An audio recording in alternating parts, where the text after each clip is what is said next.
Sud Radio Regard de Femme, Michel Vianès. Bonjour Michel. Bonjour Jean-Marie. Présidente de l'organisation non gouvernementale Regard de Femme. Michel, vous revenez sur le fait que le Sénégal s'est donné démocratiquement un nouveau président. Bassirou Diomaye Faye, c'est son nom. Mais vous avez relevé une autre information et elle est d'importance en Afrique. C'est un président qui assume ouvertement sa polygamie. Oui, la polygamie est appréciée, et ça ne doit pas vous étonner, par beaucoup d'hommes, mais de nombreuses femmes demeurent, je dirais, méfiantes. Alors, au jeune président, eh bien, il montre clairement qu'il est partisan d'une culture traditionnelle au service des hommes. Et on est en plein relativisme culturel, donc ce racisme qui empêche justement les femmes d'avoir accès aux droits humains universels. Je rappelle que le rapport de la Commission de l'ONU pour les droits humains en 2022, où le Sénégal participait donc à cette commission, la polygamie est considérée comme une discrimination vis-à-vis des femmes et qu'elle doit être éradiquée.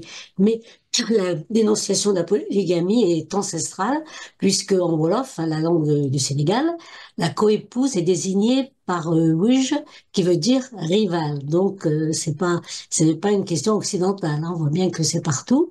Et lorsqu'il y a 3 ans, nous en avions parlé d'ailleurs, j'avais participé à la formation des candidates aux législatives au Niger, lorsque nous leur demandions quelle serait leur première action une fois élues, toutes répondaient: faire interdire la polygamie. Et alors là, vous parliez des Nigériennes, mais qu'en pensent les Sénégalaises ? Eh bien, il y a des séries télévisées qui banalisent la polygamie, même si ces séries montrent bien la rivalité entre les coépouses en fonction de leur progéniture, hein. Beaucoup disent que pour les enfants, la polygamie, c'est une école de la haine, en fonction bien sûr de l'âge des coépouses, de leur physique, de leur appétence pour les tâches domestiques, donc si elles aiment bien nettoyer, ranger ou pas du tout, et cuisiner. Mais ce sont les pesanteurs socioculturels qui contraignent les femmes à être mariées. Aussi, on voit des femmes au Sénégal comme dans d'autres pays africains qui ont des activités professionnelles importantes et elles finissent par accepter un rang secondaire dans une union polygame pour avoir le statut d'épouse. Et même au Sénégal, où nombre de femmes se disent contre cette pratique, qu'elles jugent à la fois hypocrite et injuste à leur égard, et elles n'osent même plus le dire puisqu'il y a eu un communiqué de 250 personnalités féminines qui ont dénoncé, et je les cite, l'inqualifiable sous-représentation des femmes dans ce gouvernement, 4 femmes sur 34 postes ministériels, et surtout l'absence d'un ministère des droits des femmes qui est remplacé par un ministère de la famille, assignant donc les femmes au rôle d'épouse et de mère, alors que les Sénégalaises sont présentes à tous les niveaux de l'économie du pays. Alors, qu'est-ce que ça donne ailleurs en Afrique, dans le reste du continent ? Alors, par exemple, au Cameroun, dès la signature de l'acte du mariage, les couples ont le choix entre un régime monogamique, qui exclut donc la polygamie, on ne peut pas revenir dessus, ou polygamique. La question est posée par le maire en présence de tous les invités et les femmes, qu'est-ce qui se passe? Elles osent rarement demander la monogamie, d'autant plus qu'elles vont être mal vues dans la société et dans les 2 familles.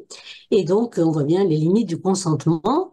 Et alors, en Guinée, où il vient d'être adopté une loi sur le mariage qui est soumise au régime de la polygamie pour tous les citoyens, eh bien, on a gardé que le futur mari peut, et bien sûr le futur mari, on voit bien que c'est le mari, peut au moment de la célébration du mariage, en présence de sa future épouse et avec l'accord de celle-ci, déclarer qu'il opte pour la polygamie avec 2, 3 ou 4 femmes au maximum. Je rappelle que l'Arabie Saoudite, qui préside maintenant la Commission des droits des femmes, il n'y a pas de limite, on peut avoir autant d'épouses qu'on veut.